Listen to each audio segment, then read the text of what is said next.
একজন নারীর বয়স আর একজন পুরুষ কত বেতন পায় তা কখনোই জিজ্ঞাসা করা উচিত নয়, কারণ নারী কখনোই নিজের জন্য বাঁচে না, আর একজন পুরুষ কখনোই নিজের জন্য উপার্জন করে না। মেয়েরা আশা করে ছেলেরা বিয়ের পরে বদলাবে, কিন্তু তা হয় না। আর ছেলেরা আশা করে মেয়েরা বিয়ের পরেও একই রকম থাকবে, কিন্তু তারা বদলে যায়। পৃথিবীতে দুই ধরনের পুরুষ আছে। এক ধরনের পুরুষ তাকায় মেয়েদের দিকে, চোখের ভাষা পড়তে চেষ্টা করে, আর এক ধরনের পুরুষ তাকায় শরীরের দিকে। প্রেম করা বা প্রেমে পড়া সহজ, কিন্তু একই ব্যক্তির সাথে সারা জীবন ভালোবেসে থাকাটা অনেক কঠিন। তুমি যদি একজন অসুন্দর মহিলাকে বিবাহ করো, তবে সে তোমার হবে, এবং যদি একজন সুন্দরী মহিলাকে বিয়ে করো, তবে তুমি তার হবে। বিবাহিত পুরুষ অবিবাহিত পুরুষের চেয়ে বেশি দিন বাঁচে, কিন্তু বিবাহিত পুরুষদের মরার ইচ্ছে বেশি। অ্যারেঞ্জ ম্যারেজ হলো জেনে শুনে বিষের বোতলে চুমুক দেওয়া। লাভ ম্যারেজ হলো খাবার আগে বোতলটি ভালো করে ঝাঁকিয়ে নিয়ে পান করা। ভালোবাসার মানুষের সাথে বিয়ে না হওয়াটাই বোধহয় ভালো।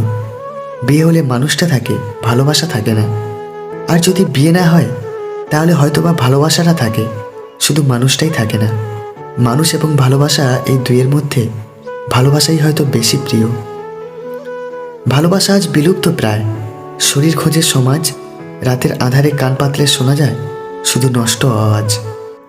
আজকাল সবাই যাকে ভালোবাসা বলে সেটা একটা স্নায়ুর রোগ, হঠাৎ করে আসে, তারপরে ছেড়ে যেতেও তর্স হয় না। বিয়ে করার অর্থ হচ্ছে নিজের অধিকারকে অর্ধেক করে নেওয়া এবং কর্তব্যকে দ্বিগুণ করা। ঈশ্বর যৌনতা সৃষ্টি করেছেন, আর যাজকরা সৃষ্টি করেছেন বিবাহ। বিবাহ হচ্ছে নারীর জন্য খুব সাধারণ একটি জীবিকা। সম্ভবত এক্ষেত্রে অনিচ্ছা সত্ত্বেও যৌনকর্মের পরিমাণ পতিতাবৃত্তির চেয়েও বেশি। কামনা আর প্রেম দুটি হচ্ছে সম্পূর্ণ আলাদা। কামনা এক প্রবল সাময়িক উত্তেজনা মাত্র, আর প্রেম হচ্ছে ধীর, প্রশান্ত ও চিরন্তন। চোখের দৃষ্টিতে দেখা দুইজন মানুষ যখন স্বামী স্ত্রী হিসাবে বসবাস করে, তাদের শত্রুদের বিভ্রান্ত করবে এবং তাদের বন্ধুদের আনন্দিত করবে, তার চেয়ে মহৎ বা প্রশংসনীয় আর কিছুই হতে পারে না। বিয়ের আগে আপনার চোখ যতটা সম্ভব খোলা রাখুন, আর বিয়ের পর অর্ধেক বন্ধ রাখুন। সুখী সেই ব্যক্তি যিনি একজন সত্যিকারের বন্ধু খুঁজে পান, এবং যে তার স্ত্রীর মধ্যে সেই সত্যিকারের বন্ধু খুঁজে পায়, সে অনেক বেশি সুখী। যে ব্যক্তিকে ছাড়া আপনি থাকতে পারেন, তাকে বিয়ে করবেন না। কেবল সেই ব্যক্তিকেই বিয়ে করুন যাকে আপনি ভাবেন যে আপনি তাকে ছাড়া বাঁচতে পারবেন না। তার শরীরের নোনতায় কবি জীব পেয়েছেন তৃপ্তি, নগ্নতার সেই নষ্ট খেলায় স্বাক্ষরিত কিছু চুক্তি। পিঠের উপর নখের দাগ, তবু অগ্রাসন এখনও থামেনি। শুষে নিল তার সবটা, তবু তৃষ্ণা কারো মেটেনি।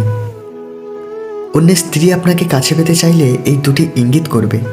নাম্বার 1, ইচ্ছে করে তার শরীর দেখাতে চাইবে, আর নাম্বার 2, যে কোনো অজুহাত দিয়ে আপনাকে স্পর্শ করতে চাইবে।